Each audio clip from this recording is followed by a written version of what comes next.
Hi there, kindly join me. Let's learn how to make this skirt. I went for 2 years of fabric, but I ended up using just 1.5 years. For me, I use a silk satin for this particular skirt. I'm marking my starting point. I'll go ahead and cut that out, okay? After that, I'll go ahead and mark half an inch and rule a different straight line this way. So this is going to be my joining allowance. This skirt is going to be having a waistband of 3 inches. So this particular half an inch line is going to serve as the joining allowance to join this skirt to the waistband. At this point, take note, your skirt band is part of the length of your skirt. So wherever lengthwise or wherever vertical measurement you're going to be inputting, you ensure you factor in that 3 inches that will serve as your waistband as part of the length of your skirt. Because of the half an inch I'm going to be using as a joining allowance to the waistband, instead of taking away 3 inches, I need to take out 2.5 inches. Here I'll go ahead and mark my hip point and the full length of the skirt. After that, I'll go ahead to square that out.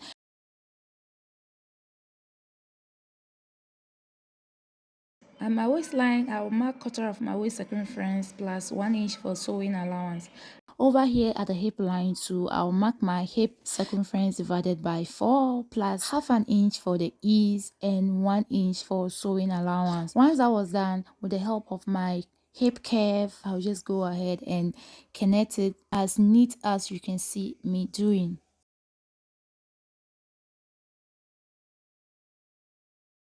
I need to now go ahead and cut it out this way.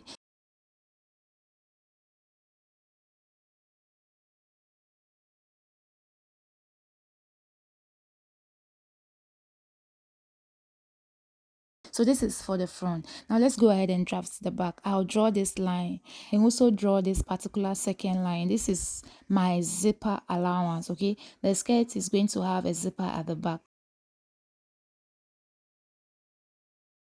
After that, I'll place the front piece on the back piece.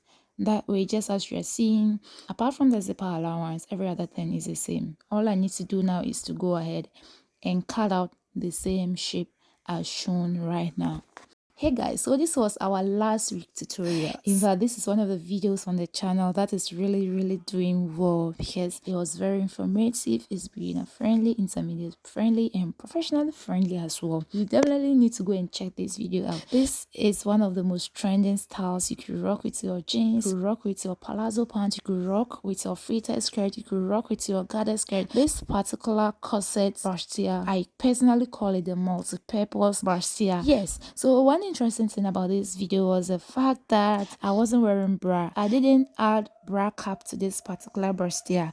There was no bra cap, there was no press foam, and I wore it without a bra. Yes, there was a simple trick I exposed in that particular video. Moving forward, I'll go ahead, take the front piece, mark 2.5 inches just as shown. I'll go ahead and rule a straight line through those lines. After that, from the hip line, I'll be marking 3 inches, 3 inches, 3 inches all the way to the bottom of the skirt. Next is to go ahead and cut all these pieces out, okay?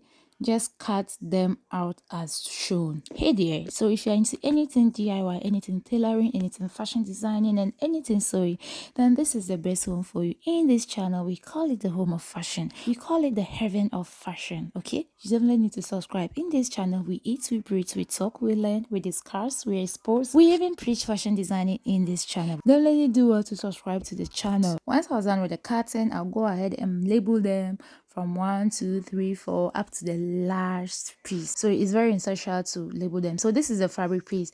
It was silk satin. Oh my god, this fabric was so beautiful. It looks so smooth on the skin. I mean, this fabric was 10 over 10 minus nothing. I'll start arranging. For the arrangement, I'll place the first pattern piece. After that, I'll mark 2 inches. And the next is to go ahead and place the number 2 of the pattern paper just that way, and I'll just need to tape that down so it wouldn't be moving about. So this is number 2. From that particular pattern, I'll mark 2 inches again, go ahead and attach it. Do you still have issues when it comes to making a fitted pants, a palazzo pants, or any other pants? Then I have the solution for you. If you already know how to sew any type of pants, do you know why you do what you do? I have a very detailed video on my channel. This is the most growing video on my channel. You definitely need to check that out. Go through the comment section and see how people are testifying how easy this particular method was and how good the video was. You definitely need to check that video out. Today's question of the day is, if you have an order from a customer or a client who is living in several kilometers away from where you are, your current location, how do you design a perfect fitting dress that will fit this particular customer without any discrepancies and fitting issues? Kindly do well to leave your answers in the comment section. I might be doing some giveaway on this particular question. For the back, I'll also go ahead and do that same cut and spread method, just the same way, okay? Thank you very much and see you in the part 2 of this video.